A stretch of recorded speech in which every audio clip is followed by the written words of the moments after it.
Okay. Okay, so good evening po sa lahat mga kapatid at muli po maraming salamat po. Habang inaantay natin yung iba ay dahan-dahan na po tayong mag-start po at tayo po ay manalangin gabi.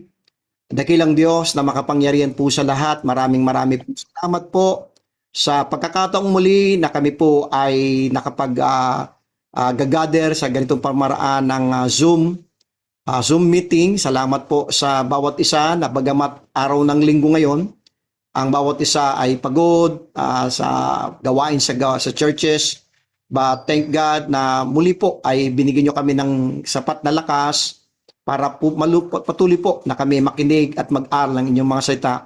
At dalayan ko, Panginoon, na sa bawat pag-aatatalakay namin, bawat chapters nitong Wolves in the Churches, hinihiling ko, Panginoon, na ito po ay patuloy na magbigay ng malawak na kaalaman at kami po ay mabigyan ng babala at kami po ay maging mapagmasid, magkaroon ng discerning spirit para nang sa ganoon itong mga wolves nito ay hindi po makagawa ng malaking damage sa mga gawain sapagkat for the past how many years ang mga wolves in the churches, mga wolves na pumapasok sa mga churches, ito po ang nagki-create ng mga problema. Ito po ang nagki-create ng division. Ito ang nagki-create ng mga bagay na nawawasak ang mga gawain, Panginoon, mga local churches. And thank you so much, O God, sa pagkakataong ito na muli po ay niloob ninyo na kami ay mag-aaral muli ng inyong mga salita. Purihin ka dakilang Diyos sa pangalan po ni Jesus. Amen at amen. So muli po ay magandang gabi sa lahat. Tayo po ay nagpapatuloy po dito. So babalikan lang natin ng konti po itong ating mga nakaraang mga topic po. Wolves in the Churches. Nung unang-una po ay chapter 1 ay na-discuss po natin Wolves Among the Flock, a Biblical Reality. Tinalakay po natin dito na totoo po talaga, no? Na merong mga wolves po sa mga local churches. At babasahin ko po Acts chapter 20, basa po tayo ng talata po. Acts chapter 20, ito po yung pinaka-foundational text natin. I'm sorry po. Pinaka-foundational text po natin sa kabuuang title ng itong book na to na Wolves in the Churches. Acts chapter 20 verse sige, hindi po Acts chapter 20 verse 28. Sige po, samahan niyo po kung buksan ng inyong mga Bible. Acts 20:28. Take heed therefore unto yourselves and to all the flock over the which the Holy Ghost hath made you overseers to feed the church of God, which hath purchased with his own blood. For I know this. Si Apostol Pablo po ang nagsasalita po, mga minamahal. Sabi niya, for I know this. So aware po si Pablo. Alam talaga niya, okay, na magaganap ito. For I know this, that after my departing, shall grievous wolves enter in among you, not sparing the flock. Verse 30. Also of your own selves, hindi lamang mga wolves na to ay papasok Pero meron sa gitna ninyo, sabi niya sa verse 29 verse 30. Also of your own selves shall men arise, speaking perverse things. Ito ang purpose ng mga wolves, to draw away disciples after them. So, dito sa chapter 1, ay tinalakay natin yung biblical reality po. Hindi po tayo dito parang nagkukwento ng Lola Basyang.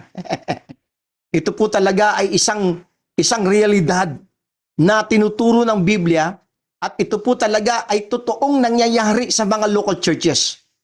Chapter 2, tinalakay natin yung the shepherd, the sheep, and the wolves. Chapter 3, the origin of wolves, Satan's strategy in the church. Tinalakay natin, ano ba pinagmulan nito mga to? Okay, chapter 4, the marks and characteristics of wolves. Chapter 5, wolves in doctrine. Ano yung doktrina ng mga wolves? Corrupting the truth. And then, chapter 6, wolves in leadership. Ano yon? Power. Kapag ito ang naging nakatungtong nabigyan ng pagkakataon maging leader, power, control, and abuse. Okay? So dito tayo ngayon sa chapter 7 po. False brethren, the enemy within. Kaya nga, ito yung mas mahirap sa mga wolves, no? Yung false brethren, kaya nga sabi ni Pablo, babasahin ko ba? Sabi niya sa verse 29, verse 30, also, Acts 20, verse 30 po ulit, babasahin ko po, also of your own selves shall men arise. So, talagang nandoon yung kaaway, nasa loob. Doon manggagaling eh. False brethren, dito po tayo sa chapter 7 po. So, ang ating magiging foundational text po dito sa chapter 7, false brethren, the enemy within. Sa Galatians po, chapter 2, verse number 4. Babasahin ko na po, and that because of false brethren. So, nais kong pansinin po ninyo, yung word na false brethren ay nabanggit po sa Bible. Okay? So, kaya, totoo po itong ating pinag-uusapan po. Okay? Ang sabi sa Galatians, babasahin ko ulit, chapter 2, verse 4, and that because of false brethren unawares brought in. So meron mga maling false brethren, hindi talaga totoong mga mananampalataya, hindi talaga totoo talaga itong mga kapatiran na nakapasok eh. Unaware, ibig sabihin hindi tayo aware, hindi natin namalayan.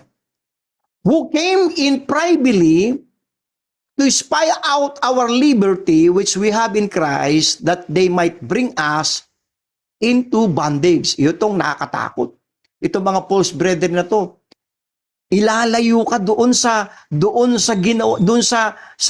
kasaganahan ng ginawa ng Panginoon at dadaling ka ulit sa pagkakaalipin eh. Okay? So, ito pong ating chapter 7, false brethren, the enemy within, when deception comes from among the people of God. Yan po yung subtitle po nito dati sa chapter 7. When deception comes from among the people of God. Let's go. Pumunta po tayo sa ating introduction ngayong gabi. When we think about wolves, we often think about false teachers, false prophets, or corrupt leaders. Yun po talaga ang ating pong naiisip eh. Kapag ka po, wolves, yan yung mga false teachers yan. Yan yung mga false prophet or corrupt leaders. But the Bible warns us about another danger. False brethren. Okay? Hindi lamang tayo nakatingin kapag pinag-uusapan yung wolves. Yung mga false teachers na yan, mga kulto yan, mga false prophets o mga corrupt leaders. Tandaan po natin, nagbigay ang Bible ng warning, merong binabanggot ang Bible na false brethren. These are not necessarily pastors. They are not always teachers. They may simply be people who have entered the fellowship of believers while hiding their true intentions. Yun. Ito yung mga false brethren dito sa ating the enemy within. Ito po ay mga ordinaryong mga tao na nakapasok sa ating gathering, sa ating congregation, na pumasok ng hindi natin talaga na namalayan at hindi, kasi nga, totoo naman, hindi naman natin na nababasa ang puso ng tao. Kaya most of the time, ay hindi natin alam ano ba talaga yung kanyang motibo. Naalala ko po noon, kapag ako po pastor pa lang dyan sa Bible Believers sa Quezon City po, nung nagsimula po ako ng gawain dyan, I think 2 lang po kami noon na baptist dyan sa Batasan. Ngayon po, parang more than 10 na po kami dyan na mga baptist po, more than 10 na po. No? At dahil dumadami, kapag dumarami sa isang barangay ang mga makakaparehong churches, pag nagkakaroon ng problema dito sa kabilang pasto, yung church, yung mga miyembro, lilipat sa kabila. Pero ako, naging prinsipyo ko na po ito sa sarili ko bilang pastor sa mahabang panahon. Kaya nga, yung mga katabi na yung mga pastor, hindi, ewan ko, ako, ito, sasabihin ko, I'm just talking sasabihin ko kung ano yung sa sarili ko, no? Ito yung aking prinsipyo eh. Every time na kapag ka po sa church namin dyan sa Batasan, ay biglang mayroon dumating na pamilya, isang pamilya, dalawang pamilya, may dalang mga Bible, alam ko agad na ito po ay Christian. Tama? Kasi malalaman mo agad may mga dala silang Bible tapos maayos ang suot, talagang nakapang dress, Sunday dress talaga sila. Okay, so pagkatapos nilang umaten, siyempre, alangan namang kakausapin mo agad dahil dumating sila, nagsa-service na. Pagkatapos po ng Sunday service, kakausapin ko po ito mga to. Sabi ko, mga kapatid, ano po kayo? Sabi nila, baptist po kami. Ay, kanino po kayong membro? Kapitbahay ko lang. Kapitbahay ko lang. So, ay, ganun po ba? Bakit wala po kayo doon? Bakit dito po kayo umaten? Yan po ang sasabihin ko. Bakit po, ano po bang nangyari? O yan, medyo, kapag ka po ang kanyang mga salita ay biglang mga masasakit na pagsumbong na yung pastor namin ganito, pag yun agad ang binungan niya sa akin, ito po ang sasabihin ko sa kanya. Mga kapatid, pasensya na po, marami na po kaming problema dito sa church. Kung kayo pumunta rito, may daladala kayong problema, idadagdag niyo pa po sa problema ng aming church, pasensya na po, ay hindi po namin po kayo isasama dito sa aming pag-gathering kung magdadagdag lang po kayo ng problema sa aming church kasi may problema na kaming kinakaharap. Okay? Kung ang purpose ninyo sa inyong mga churches ay tumulong, kasi ang pinagpipray namin, sabi ko, madalas kung pag may pumupunta po sa amin, ang pinagpipray po namin, hindi po yung magdadagdag ng problema, kundi ang pinagpipray namin, yung tutulong sa ministry. Okay? Kaya hindi natin alam kung ano talaga yung intention talaga, motibo, hindi natin nakikita The danger of false brethren is that they often appear to be genuine Christians. Yun ang nakakatakot dito, mga kapatid Doon sa false brethren na yan Para bang mabait, mahinahon, talagang Okay? They attend church, ito mga false brethren na to, participate in activities, speak Christian language, and gain the trust of believers. Ito mga false brethren na to, ma-attend sa church, magpa-participate, i-involve sa mga gawain sa loob ng local congregation, at yung kanyang mga salita ay talagang pareho sa lingwahe ng mga mananampalataya. At dahan-dahan po, ito nakakatakot. Nakaka-gain na siya ng trust sa bawat isa. Okay? But inwardly, something is different. The Bible repeatedly warns that not everyone inside the visible church belongs to the body of Christ. Amen? Hindi po lahat ng nasa local church ay saved, a part ng body of Christ. This is sovereign truth. The greatest danger is not always, makinig po hindi po ang pinaka-greatest danger is not always outside the church. Sometimes the danger is sitting in the pew. Sometimes it is singing in the choir.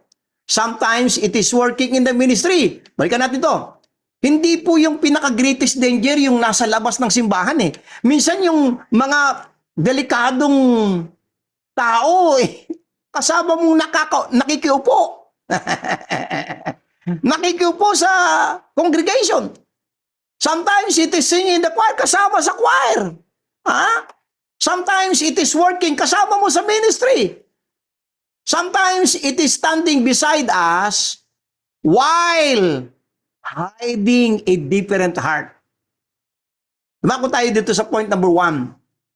The Bible clearly warns about false brethren. Kaya nga doon sa ating foundational text sa Galatians 2:4, and that because of false brethren. Tandaan po ninyo yan may nakalagay po sa Bible na false brethren, unawares brought in. Notice the expression false brethren. Paul did not say mistaken brethren. Hindi po. Immature brethren, weak brethren. He said false brethren. Tandaan po ninyo, ang terminology na binanggit po ng Bible, false brethren. Hindi mistaken brethren, immature brethren, weak brethren. Talagang hindi talaga totoong kapatid to sa pananampalataya, mga kapatid. These were people who appeared to be believers but were not committed to the truth.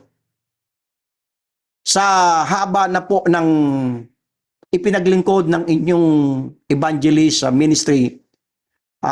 Matagal-tagal na rin po tayo, 37 years going 38 itong taon po na to, 38 years na po sa gawain ng Panginoon. Marami na po tayong mga taong na-encounter po sa ministry, may mga taong nakasama sa gawain, mga taong nawala. Pero isa lang ang nagdudumilat na katotohanan sa mga miyembro po natin, mga kapatid, yung mga kapwa natin manggagawa. Ito mga taong ito, hindi talaga committed to the truth. Okay? Marami ako, nung nasa Nueva Ecija ako, maraming gustong mag-join, pero pagdating na doon sa katotohanan, sa Christian living, unti-unti nawawala. These were people who appeared to be believers but were not committed to the truth. The meaning unaware is brought in. Ano ibig sabihin nun? Sabi ni Pablo doon sa Galatians 2:4. Di ba? False brethren unaware brought in. These individuals did not openly announce themselves. They entered quietly. Kaya, di ba? Dahan-dahan eh. Walang nakapansin, walang nakapuna.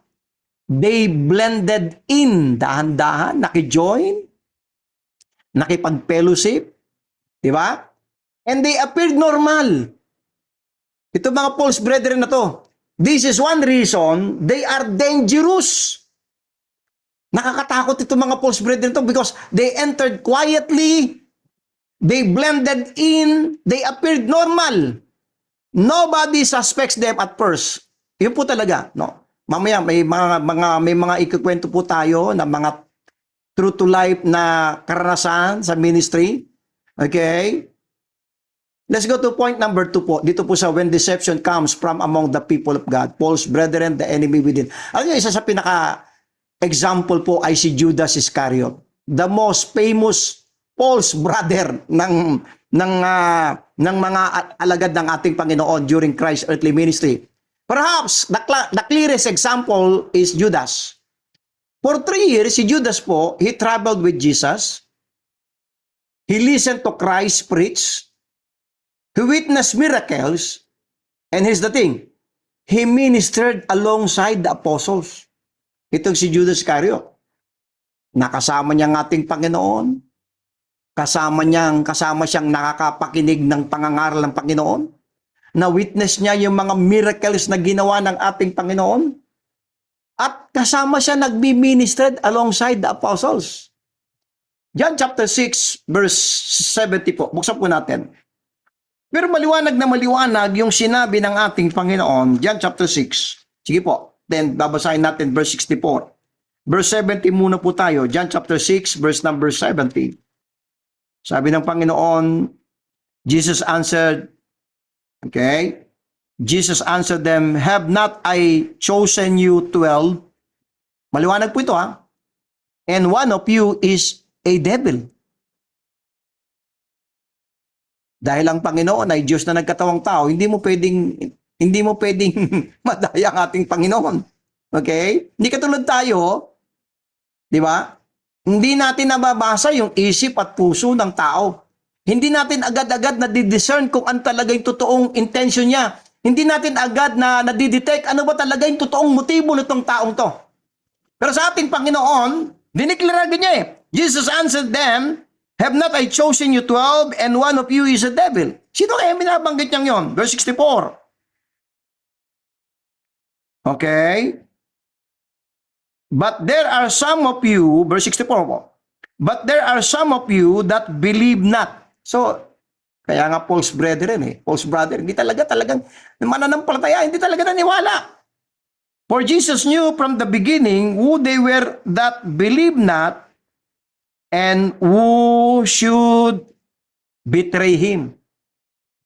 Okay? Think about that.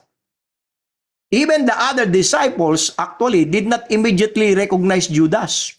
Kahit nga yung 11 Hindi nila na-recognize si Judas Let's turn to Matthew chapter 26 po. Buksan po natin mga Bible natin. Nung sinabi na ng Panginoon, isa sa inyo ang magkakanulo. Matthew chapter 26 po. Sige po. Samahan niyo po kung buksan. Dahil may ipapakita po ako sa inyo mamaya sa John 13. may ipapakita po ako sa inyo parallel passage po, no? Dito sa Matthew 26, verse 22. Okay? Sige po, samahan niyo po kung buksan yung mga Bible niyo. Matthew 26, verse 22 po. Okay, verse 22. Sandali po Okay, ready? Babasahin ko na po. And they were exceeding sorrowful. Okay, maganda. Taas natin ang verse 20 para makita natin yung konteksto po. Okay, yung buong background ng pangyayari ng binabasa natin. Okay, Matthew 26 verse 20. Mag-start po tayo sa verse 20. Now when the even was come, he sat down with the 12. So, 12 sila, And as they did eat, he said, Verily I say unto you, that one of you shall betray me. Kasi po nyo, sabi ng Panginoon, isa sa inyo, ipagkakanulo ako. And they were exceeding sorrowful, and began every one of them to say unto him, Lord, is it I? Tandaan po natin. Sabi ng 10, hindi po 11 po. Papatunayan ko, 10 lamang po ang nagsabi na, Lord, ako ba yan? 11 pala, I'm sorry. Kasi kasama din si Judas dun, 12. Kasama si Judas nagsabi, Lord, is it I? Okay? Isa sa inyo ang ipagkakanulo ko, at alam naman ng Panginoon kung sino yun, si Judas, no? Pero meron ako napansin sa John 13, yung 11, paano mo nasabi, evangelist na 11 lang ang nagsabi na, Lord, is it I? Dahil sa John 13, bubuksan natin. Pero nais ko munang balikan natin yung tanong ng 11. And they were, verse 22 po. Sige, verse 22 ulit. And they were exceeding sorrowful, and began every one of them to say, Him, Lord, is it I? Panginoon, ako ba yun? Ako ba ang magbibitray sa'yo? Okay, John chapter 13. Pero merong isa, hindi po ganun ang tanong niya. Tingnan nyo. Alam nyo kung sino yun? Si John, the beloved. John 13 po. 21 to 25. Sige po. Buksan po natin. Maganda buksan po ninyo. Samahan nyo akong buksan para makita nyo yung difference po nung tanong ni John dito sa Matthew 26:22. Yung mga alagad ay, Lord, is it I? Sabi ni Kristo, isa sa inyo magkakanulo sa akin. Sabi ng 11, Panginoon, ako ba yun? Ako ba? Ako ba? Pero tingnan nyo si John, di ba? John chapter 13, 21. Kasi pag nagbabasa ako ng Bible, metikuloso po ako eh. Pag may nakita akong pagkakaiba sa parallelism, ibig sabihin, merong naganap na kakaiba rito. John chapter 12. Okay, John chapter 12, verse, nasa na ba ako? Verse 21. Are you ready? Verse 21 po. Basahin ko na.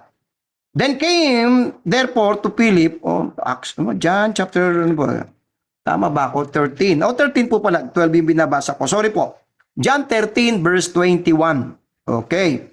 When Jesus had thus said, he was troubled in spirit and testified and said, Verily, verily, I say unto you, that one of you shall betray me. Parallel po sa Matthew 26, tama? Isa sa inyo magkakanulo sa akin. Then the disciples looked one another, doubting of whom he spake. Now, verse 23, pansinin niyo po yun. Now there was leaning on Jesus' bosom, one of his disciples whom Jesus loved. Kaya tinawag na John the Beloved. Simon Peter therefore beckoned to him that he should ask who it should be of whom he spake. He then lying on Jesus' breast, yung nakahilig doon sa dibdib ng ating Panginoon, which is John, said unto him, tingnan niyo pa siya niya, tingnan mo yung tanong niya, Lord, who is it? Yung doon sa Matthew 26:22, sabi nila, Lord, is it I? Panginoon, ako ba yun ang tinutukoy mo na magkakanulo sa'yo? Pero si John, ang tanong niya, Panginoon, sino siya? So, si John the Beloved, sure siya sa sarili niya. Hindi niya ipagkakanulo ang ating Panginoon. Kaya nga doon sa krus ng Kalbaryo, siya yung nando doon. Habang nakapako ang ating Panginoon. Diba? Kaya ibinilin sa kanya si Maria. Woman, behold thy son, son, behold thy mother. Tama? So, sabi ni John, Lord, who is it? Sure siya talaga eh. Among the 12, sure na sure si John. Sabi niya, Panginoon, sino siya? Sino magkakanulo sa'yo? Hindi niya sinabing, Lord, Ako ba? Okay. Anyway, dagdag lang yan na kaalaman, okay, mga kapatid. Pero nakapokus tayo kay Judas muna, no? The most famous false brother. Nobody pointed at Judas. Tama, nung tinanong ng ating Panginoon, isa sa inyo magkakanulo. Walang sabi, ayan si Judas, maghuhuda sa iyo. Kasi nga hindi lalam eh. Okay? Why? Because he looked like everyone else. Yan yung nakakatakot na false brethren. Okay? External association with Christianity, listen to this, does not guarantee genuine conversion. Hindi nangangahulugang kasakasama natin siya sa church, kasakasamang umaawit, kasakasamang nagso-soul winning. Yun ay naggagarantiya talaga na siya ay totoong saved. A person may attend church, carry a Bible, know Christian language, and participate in ministry, yet, listen to this, still be lost. Kaya po, mahalaga mga kapatid, from time to time, yung mga kapwa ko magagawa sa Panginoon, mga pastor po, mga leaders po sa inyong mga churches, talagang klaruhin po ninyo yung pagtuturo ninyo ng kaligtasan. Okay? Dahil hindi lahat ng nag-a-attend sa church, may daladalang Bible, nagpa-participate sa ministry, iisipin na natin, saved talaga to. And most of the time, dyan po ako nagkakamali. Kasi nga, ulitin ko, hindi kasi natin nababasa yung puso ng tao. Sometimes, nagkakaroon tayo ng ating conclusion sa ating sarili base sa nakikita ng mata natin. And madalas po, hindi lahat ng nakikita ng mata natin o observe natin, totoo.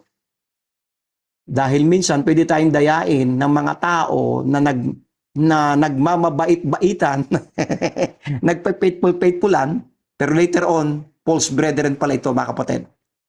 Let's go to point number 3. False brethren often oppose truth. Ito mga false brethren na to, talagang ayaw nila talaga sa katotohanan. Who came in, sabi sa Galatians 2:4, yung ating foundational text, who came in privately to spy out our liberty in Christ. False brethren often have hidden agendas. Itong mga false brethren na to, mga kapatid, mag-ingat po tayo sa ating mga churches dahil itong mga to, meron talagang sariling daladalang gustong mangyari. Okay? At nakatago ito. At itinatago niya ito sa pamamagitan ng parang pagmamalasakit. Yun ang nakakatakot, mga kapatid. Their goal is not spiritual growth. Their goal is influence. Their goal is control. Their goal is often to weaken biblical truth. Ito yung mga hidden agendas nitong false brethren na to eh. Ang kanilang goal, hindi yung paglago. Their goal is influence, control, to weaken biblical truth. Truth exposes deception. Kaya, from time to time, mahalaga na patuloy po natin ini-expose yung mga bagay na yan. Alam nyo, mga kapatid, kapag ka po sa madilim, halimbawa po, let me illustrate. Pag madilim po yung lugar, kahit sa Manila po, sa Pilipinas, dyan po sa Manila, madalas po nagaganap yung mga krimen sa mga tago at saka madidilim na lugar. Tama po ba? Yung mga pagnanakaw, nagaganap yan sa dilim, sa gabi. Pagka madilim, lalo pag madilim. Kaya nga dyan sa bahay po namin, talagang sa gabi, talagang harap at likod, may ilaw po dyan eh. Kasi, lalo na likod po ng bahay namin dyan sa Bulacan, mayroon pong mga nag-squat po sa subdivision na hindi po taga ron eh. Okay? Tapos walang mga trabaho, kaya may maliwanag po talaga yung likod po namin, yung bakuran sa likod po namin ng bahay. Dahil naniniwala ako na kapag ka maliwanag, medyo mahihirapan po silang, nakakatulong po yung liwanag eh, na mahinder yung masamang gagawin ng mga tao. No? Now, ganoon din po sa church. Kapag ka po Tinuturo natin yung truth. Tinuturo natin yung salita ng Diyos faithfully, mga brethren po, mga kapwa manggagawa sa Panginoon. At dahan-dahan naggugrupo yung bawat brethren sa loob ng local church. Ibig sabihin, yung light nagsashine. At kapag ka nagsashine yung light, yung truth, hindi po ito makakakilos eh. Mga minamahal eh. Truth exposes deception. Because of this, false brethren often resist biblical preaching.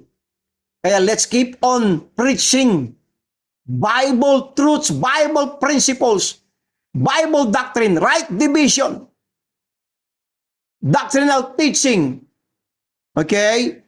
Spiritual accountability. Kasi yan yung mga kinakatakutan ng mga false brethren eh. Okay?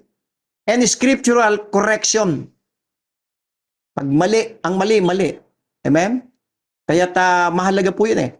They may tolerate religion, but they become uncomfortable. Makinig po ngayon eh. When confronted with truth. Kapag ito po ay hinarap mo na Bible to Bible, sa Bible, nako, takot na takot yung mga yan, mga kapatid. Let's go to point number 4. False brethren often create division. Ito po ang hidden agenda ng mga yan. False brethren often create division. Sabi nga sa Romans 16:17, sabi ni Pablo, mark them. Tandaan po nyo, ang term ng Bible, mark them, which cause divisions and offenses contrary to the doctrine. One of the common works of false brethren is division. Okay? Instead of strengthening unity around truth, they create confusion. They may spread rumors, create, ito ang matindi, factions. Natatandaan ko kung naikwento ko na dito po sa ating Wolves in the Church, sa ating mga lessons. Nag-start po yung isa sa pinakamabigat na pangyayari po sa church po namin, sa Bible Believers Baptist Church. Ito po yung, sa church po namin kasi ay dire-diretso po yung aming service sa morning. Pagkatapos may daladala na po mga lunch po yung mga brethren. At yung daladala nilang mga lunch po ay ilalagay sa table, sama-sama kaming kakain. Masaya. Okay, pagkatapos ng kumain, mga around 1:30, start na po kami ulit ng afternoon service. Natatapos kami ng mga 3 o bago mag 3, tapos na. Uwian na po. Ganun po yung setup po ng aming gawain sa tuwing Sunday. Hanggang sa merong dumating na 2 pamilya na galing po sa ibang church na nirekomenda naman nila ng pastor. So, that time, hindi na po ako ang pastor noon, yung aking son-in-law. Okay. At, pero nandoon pa rin po ako as an evangelist, nagta-travel, pero every now and then, nandoon pa rin ako, nakamonitor sa aking son-in-law. At kahit pa paano na-advise ko siya from time to time. So itong 2 pamilya na to ay maganda naman yung una. Nagpakita talaga ng parang pagmamahal, pamalasakit sa gawain. Pero hindi namin namamalayan yung bago sila dumating, itong 2 pamilya na to, meron kaming isang pamilya na isa na po sa kasama sa aming pioneering work dyan sa Batasan. Halos kasama na namin for the past 18 years. Itong at least balang 2 pamilya sila. So may pumasok na 2 pamilya at meron kaming talagang kasama na namin for 18 years na 2 pamilya din, anak yon, no? Dahan-dahan din namin namamalayan na kapag katapos ng service na instead dun po sama-samang kumakain, sasabihin nitong, dahil itong 2 pamilya malayo po yung lugar nila, hindi taga-Batasan sila. And then itong 2 pamilya, nakasama na po namin sa parang pioneering member na po sa aming church, yung 2 pamilya, malapit lang sa church, uuwi sila. Sasabihin nila, hindi sila nakapagdala ng baon. Hindi namin namalayan agad yun, mga kapatid eh. Na yun na pala ang simula, no? Sasabihin, oh sis, bakit kayo aalis? Lunch po. Sabi niya, pasensya na, evangelist, di kami nakapagdala ng baon. Doon na lang kami sa bahay kakain. So uwi yung pioneering member po namin uuwi. Kasama yung dalawang bagong pamilya na wala din daw baon. So doon na daw sila makikain. Sasabihin ko pa nga, dito naman kayo, marami namang pagkain. Talagang i-insist talaga nila na doon na lang. So dahil ayoko naman pilitin ng pastor namin, hinayaan na lang namin. Pero hindi namin talaga iniisip na yun pala ang magiging simula na may nagaganap na hindi maganda. Na doon, hindi na sila nakikipag-join sa lunch ng majority ng congregation, uuwi palagi. Kami naman, wala kaming iniisip masama. Di ba? Ganyan mga pastor. Tama ba? Hindi tayo nag-iisip ng masama eh. Kasi iniisip natin, ang isip natin, mga brethren, mga lingkod ng Panginoon, yung ikakabuti ng church, yung ikakailago nila. Hindi tayo nag-iisip ng masama sa kanila. Pero hindi namin namalayan, yun na pala ang magiging simula. At nagulat na lang yung aking saniloy, pastor po ng church po namin, na boom! Talagang matindi na yung ginawa nila. No. And kaya po, nakakalungkot, no? Itong mga to, ang talagang gusto nila, false brethren often create division. They spread rumors. Kaya delikado po yan, mga kapatid. Yung ang tawag diyan sa ating chismosa, mga ano ba term? Pakitulungan niyo akong bagong term ngayon diyan. Marites. Mga mahilig magmarites, create factions. Ito pa, encourage suspicion. Kapag merong kayo dito sa ating pagtuturo ngayon, ikaw ay miyembro, may lumapit sa iyo at ini-encourage ka na magkaroon ng malicious na kaisipan doon sa pastor, sa isang kapatid, nag-i-encourage, alam mo si parang, di ba, ganon? Nako, nakakatakot po yan. And undermine leadership, yung dahan-dahan. Okay? Kumbaga sa Senado, nagkakaroon ng planong kudeta. Okay? Often, they do this quietly. Yun yung nakakatakot eh. Wala kang kaalam-alam. Wala kang kamalay-malay, mga kapatid. Rarely do they attack. Bihira lang po itong mga false brethren na to na harapan kung lumaban. Patalikod po talaga ito, mga kapatid. Instead, they whisper, ito ang madalas na kanilang bulungan. Did you hear? I think something's wrong. Yan yung mga bulong-bulungan ng mga yan eh. Don't tell anyone I told you this. Ha? Yan yung mga bulong-bulungan ng mga yan. Many church conflicts begin this way. The damage spreads long before the truth is discovered. Bago mo madiskubre, malaki na pala ang damage, kumalat na pala. Okay? Let's go to point number 5. False brethren can influence others. At 99.9%, ito po ay talagang nagdadala pa ng biktima. Pag ito po ay na-expose itong mga false brethren na to sa church po natin, aalis, ang masakit, may kasama. Because false brethren can influence others. Sabi nga sa Galatians 5:9, a little leaven, leaveneth the whole lump. Isang maliit lamang na lebadura ang kailangang ilagay sa napakalaking harina para yan ay lumaki, umumbok. Ganyan po itong mga false brethren na to eh. One person can affect many. Isang false brethren lang, isang wolf lang ang pumasok sa church mo. Malaki na po ang kanyang damage na i-create. A false brother who spreads, ito po, makinig po kami.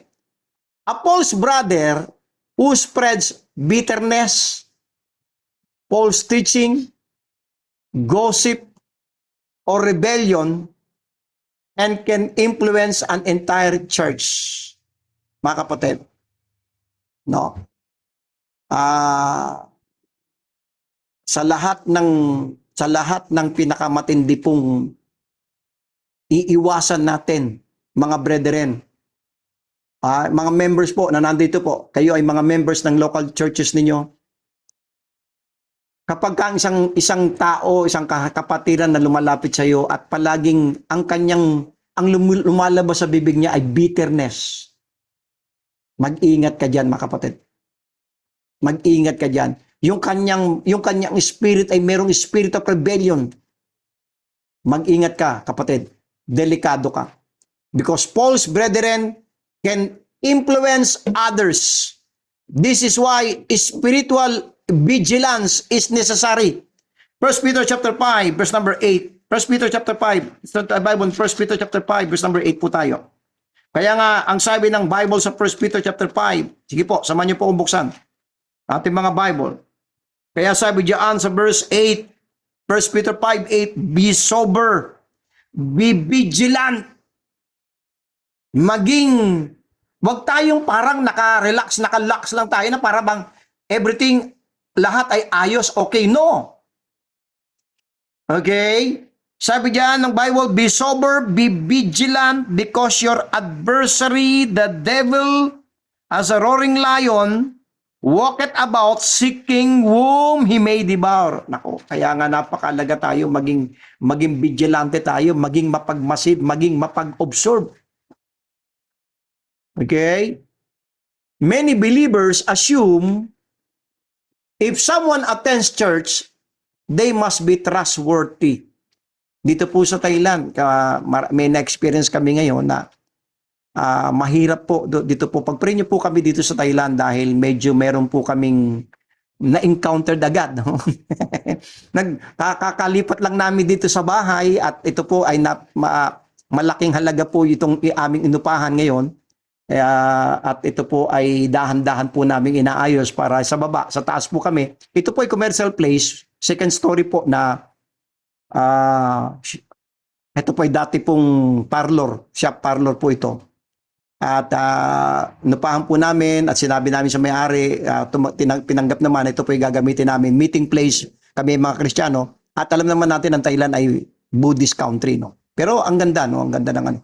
Pero problema, may ilang mga Pilipino na mga so-called missionary na mukhang naiinggit sa ginagawa namin dahil sila hindi naman nagsosoul winning, hindi naman nagtatracts distribution, hindi naman nag-street preaching, hindi nagtuturo siguro nakikita nila, nagtuturo kami sa mga school ang dami na po namin naturuan ng mga bata.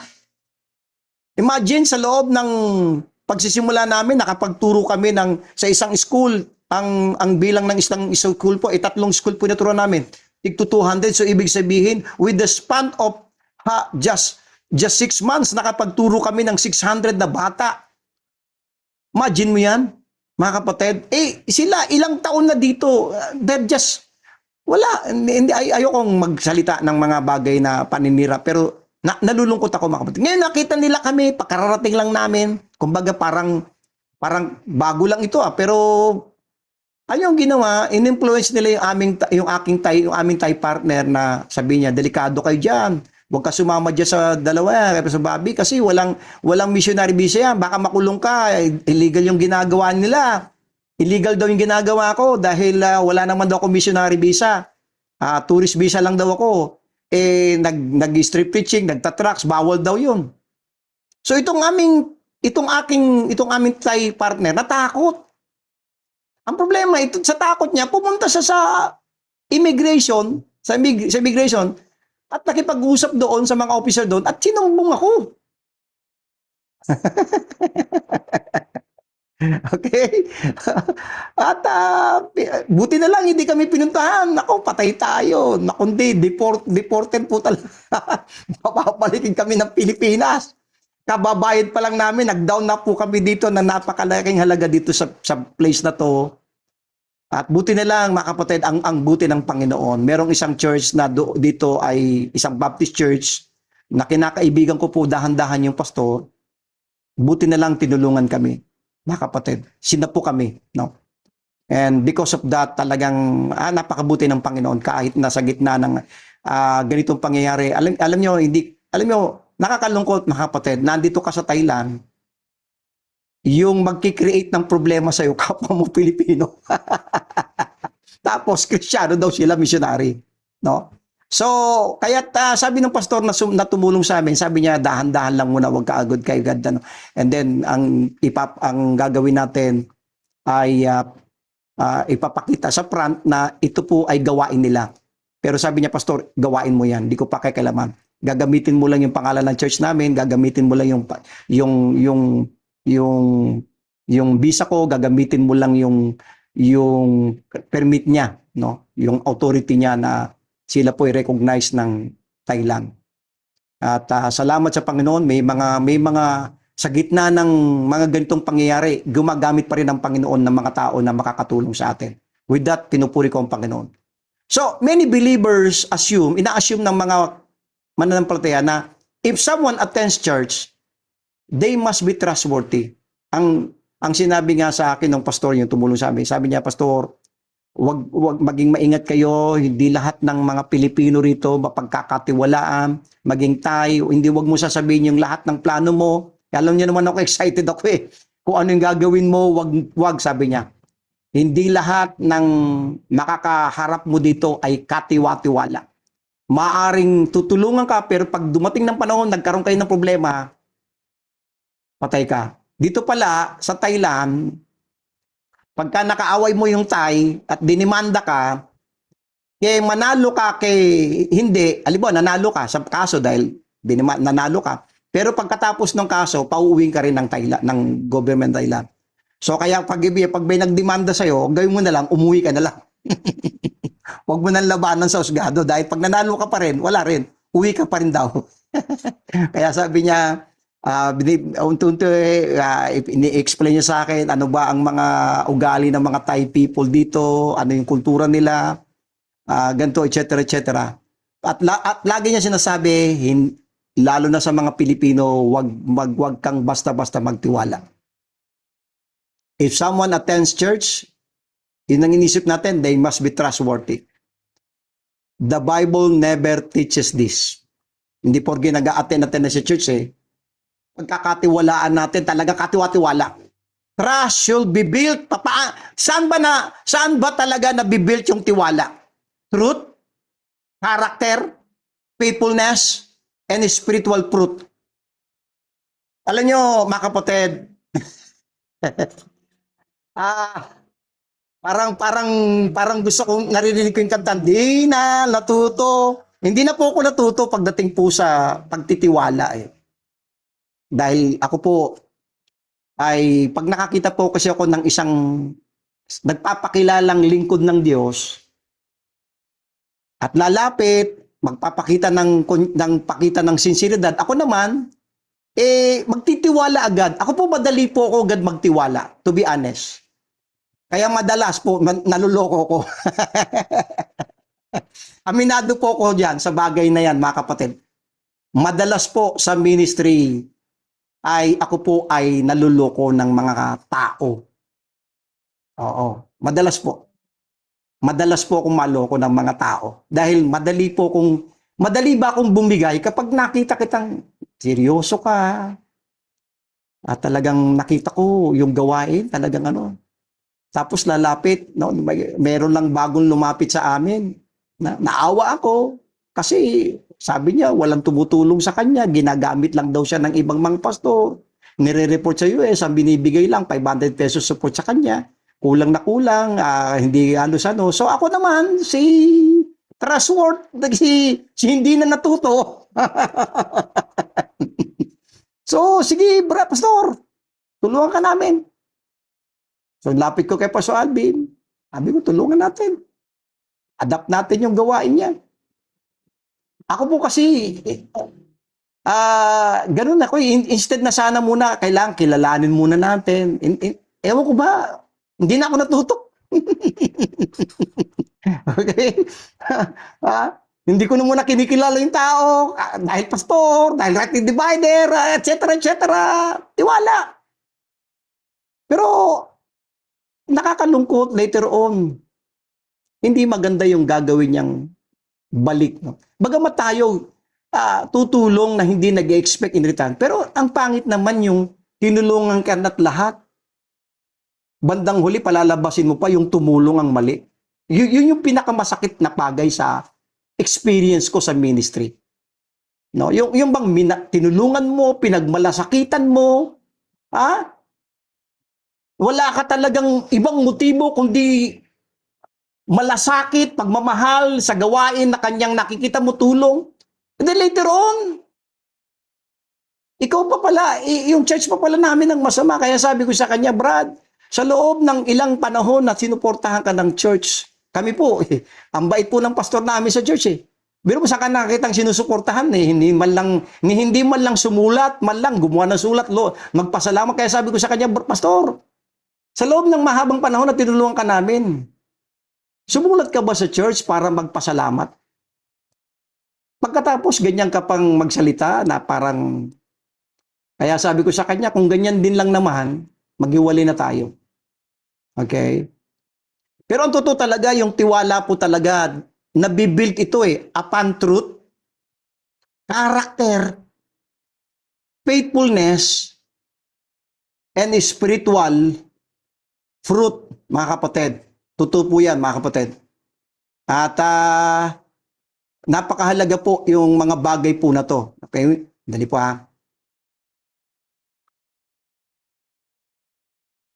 Let's go to point number 6. Not every problem person is a false brother. Tandaan po natin, ito naman ay on the other side, no? Bagamat pinag-uusapan natin dito yung false brethren, hindi lahat ng mga kapatiran sa church na may problema, iisipin na natin, ay, false brother ito, false brother ito. This is important, mga kapatid.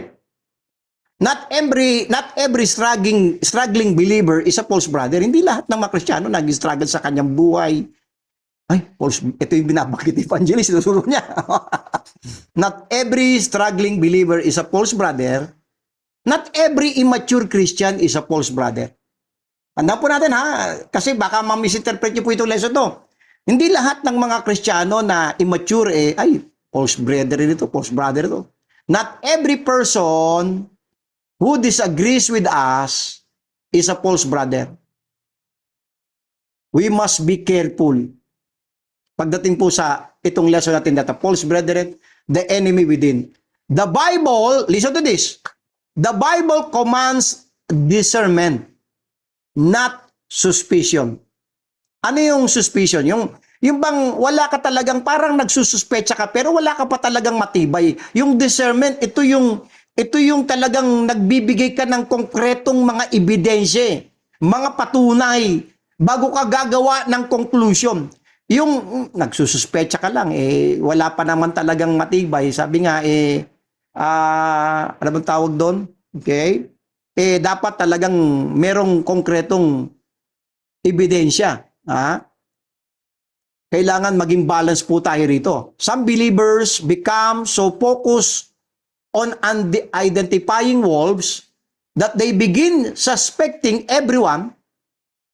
And this is not biblical. Kapag ka naging ano naman tayo, parang masyado naman tayo, naging extreme tayo na, uy, baka ito na yung wolves na tinuturo ni ano. Huwag naman gano'n.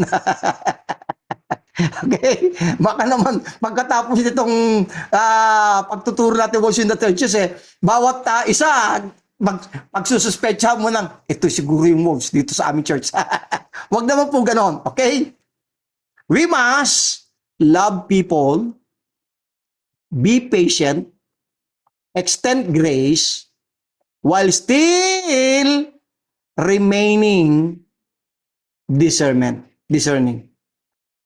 Tuloy mo lang yung pagmamahal mo sa brethren, tuloy mo lang yung ganyang be patient, and tuloy mo lang yung extend grace. Ako nga po, sa aking lahat ng mga libro nilagay ko po yun itong bagay ko. Make me a reflection of your grace. Lord, make me a reflection of your grace. Ayun po ang desire ko. Yung grace na nakamtan ko sa Panginoon, gusto ko yung grace na yon ay maging reflection ng grace na yon sa buhay ko, na makita ng iba. Amen? Love people, be patient, extend grace, while still remaining discerning. Truth and love must work together. Amen. Point number 7, the test of genuine faith. Paano ba tinetest to? How can we recognize genuine believers? Sabi sa Matthew chapter 7 verse 16, the Bible points to fruit. You shall know them by their fruits. No believer is perfect, but genuine believers generally demonstrate love for Christ, love for Scripture, humility, teachability, growth in holiness, and submission to biblical truth. Alam nyo kapag ang isang totoong mananampalataya, magmanifest sa kanya yung pagmamahal kay Kristo eh. Pagmamahal sa salita ng Diyos. Pagpapakumbaba. Teachability, yung handa siyang magpaturo, handa siyang magpakorek. Sa lahat ng ayoko, yung bang binabanggit mo na yung mali niya, ipinapangatwiran pa. Hindi, ang isang genuine believers po, meron po siyang teachable heart, teachable spirit. And growth in holiness and submission to biblical truth. What genuine believers do? True believers may fail, yes, totoo. They may stumble, they may struggle, but they do not continually resist the truth of God. Ang isang genuine believers po ay maaring yan ay bumagsak, may stumble, may struggle, pero pagdating po sa katotohanan, ako'y naniniwala na ang isang believers, hindi niya tatanggihan yung katotohanan ng salita ng Diyos. When corrected by Scripture, listen to this, they are willing to listen. This is an important difference, mga kapatid. Number 8, protecting the church from false brethren. Paano natin poprotektahan? The church must remain vigilant. Protection comes through sound doctrine. Let's turn to 1 Timothy 4:16. 1 Timothy chapter 4, verse number 16. Kailangan mapoprotektahan natin ang ating mga local churches. Sabi sa 1 Timothy chapter 4 and verse number 16. Okay, dali po ha. Dali lang po. Chapter 4, yes. Verse number 16. Take heed unto thyself and unto the doctrine. Kaya mahalaga po yung doctrine eh. Continue in them, for in doing this, thou shalt both save thyself and them that hear thee. So, mapoprotektahan mo ang church sa pamagitan ng sound doctrine, biblical leadership. Let's turn to 1 Peter chapter 5. 1 Peter chapter 5. So, po natin mga Bible po natin. 1 Peter chapter 5 and verse number 2 and 3. Okay, 1 Peter chapter 5 verse 2 and 3. Feed the flock of God which is among you, taking the oversight thereof, not by constraint, but willingly, not for filthy lucre, but of ready mind, neither as being lords over God's heritage, but being ensample to the flock.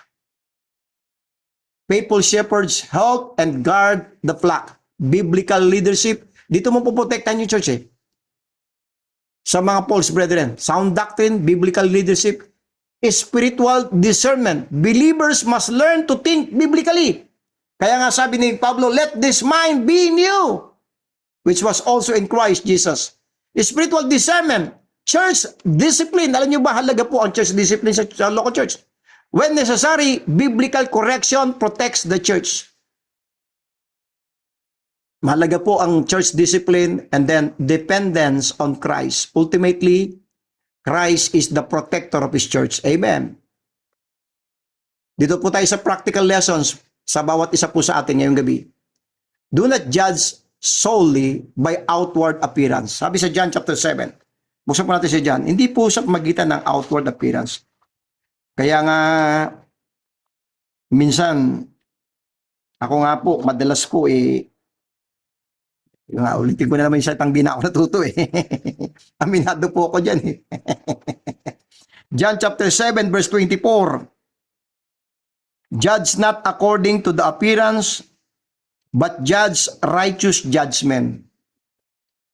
Yung appearance niya na mukhang mabait, Mukha naman siyang santo. Di pala natin alam siya pala yung hindi gagawa ng gagawa ng hindi maganda. Examine teachings carefully. Mahalaga po yan. Ano ba yung kanyang tinuturo?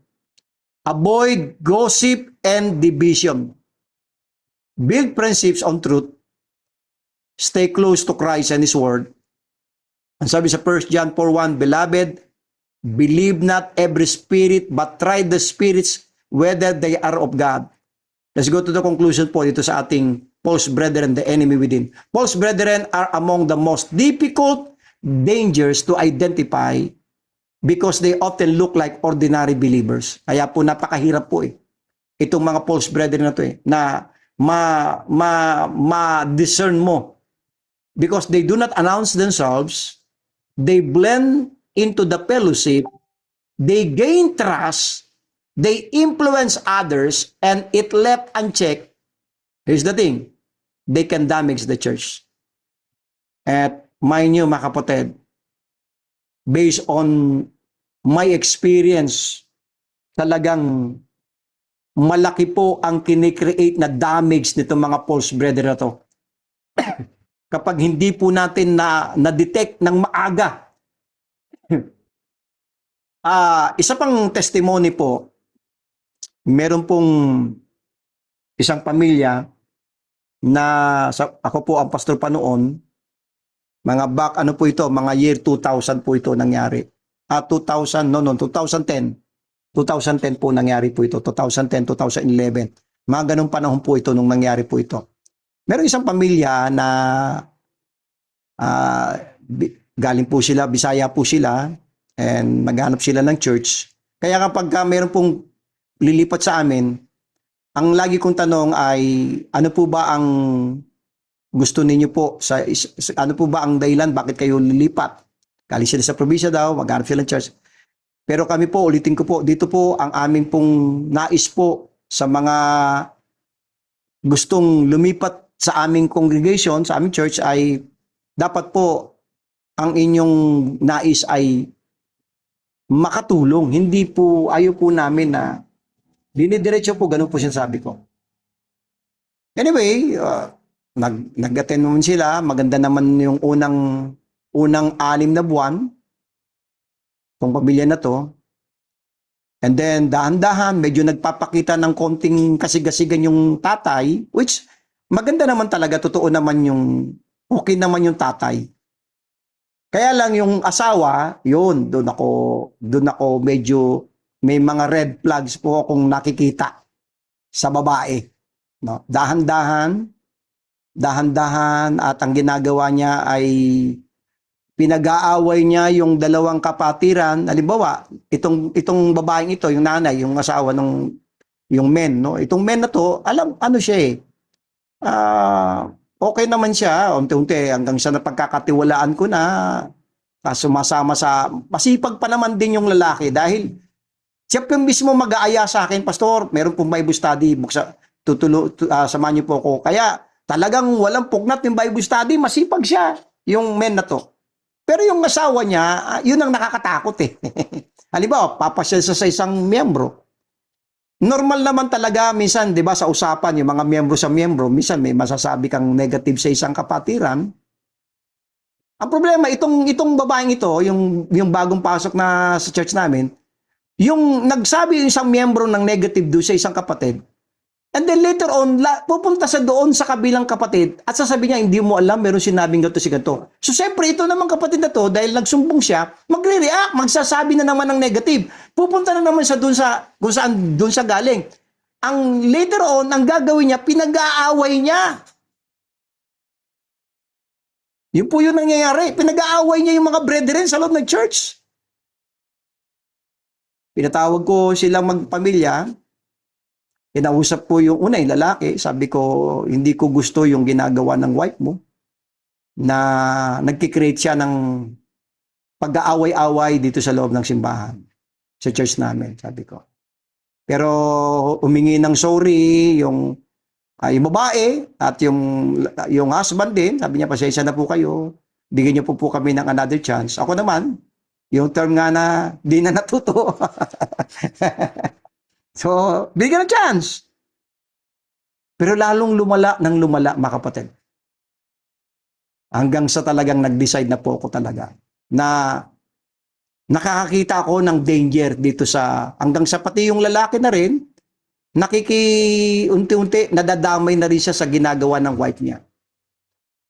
To make the story short, pinatawag ko ulit sila at talagang diretsahan sinabi ko, Brad, yung pamilyang ito, ay pasensyahan po tayo. Siguro maganda, humanap na lang po kayo ng ibang church. Salamat, sabi ko naman doon sa lalaki, sa ginawa mo. Kasi ang dami niyang nahahakot kung tutuusin ng mga bisita. Masipag yung lalaki. Kaya lang mga kapatid, nakikita ko talaga na pag hindi tayo naging maagap, iniisip lang natin nakakatulong pero hindi natin alam, merong balik Kaya sabi ko, sabi ko, pasensya na po tayo. Umanap na lang po kayo ng ibang church. At ayoko na pong lumala pa ng lumala yung ginagawa ng wife niya. At talagang malungkot man yung lalaki at malungkot din naman ako, ay umalis sila. No? At inexplain ko sa church, kasi dahan-dahan nakakakuha na sila ng konting, sabihin natin, influence sa mga ibang mga believers sa loob ng church namin. So, false brethren are among the most difficult dangers to identify because they often look like ordinary believers. They do not announce themselves. They blend into the fellowship. They gain trust. They influence others. And if left unchecked, pag hindi mo ito talaga inagapan, they can damage the church. This is why every believer must remain spiritually alert. Amen? The church should be loving. The church should be welcoming. The church should be gracious, but the church must also be discerning. Hindi mawawala yung pagmamahal. Hindi lahat, everyone is welcome.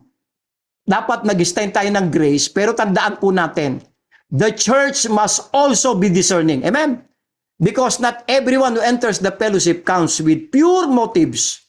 And sometimes, the enemy enters not through the front door of persecution, but through the side door of false brotherhood. Kaya nga sabi sa 1 Corinthians, in closing po, 1 Corinthians chapter 16. 1 Corinthians chapter 16 po. And verse number 13. 1 Corinthians 16:13. Watch ye. Nakita niyo po? Stand fast in the faith which you like men, be strong. Amen. At yan po yung nais na makita natin sa ating mga kapatid na talagang maging mapagmasid tayo. Be discerning. Binigyan tayo meron tayong Holy Spirit na mag-guide sa atin, magbibigay sa atin ng spiritual discernment. Dahil kapag hindi, mga kapatid, most of the time, itong mga false brethren nito, sila madalas ang nagtatagumpay at nakapag-create ng mga damage. And I hope po, sana po itong lesson ito ay nakatulong po sa bawat isa po sa atin, mga minamahal. At salamat po mga kapatid. So tayo po ay 26. Amen, amen, amen. So mas marami tayo nung nakaraan, nasa 30 plus tayo So thank you so much po mga kapatid at salamat sa Panginoon. At sandali po Okay, hindi ko pa naman ano ko na ba yung record? Sandali po, stop ko, record ko po na. Ano ko muna yung yan.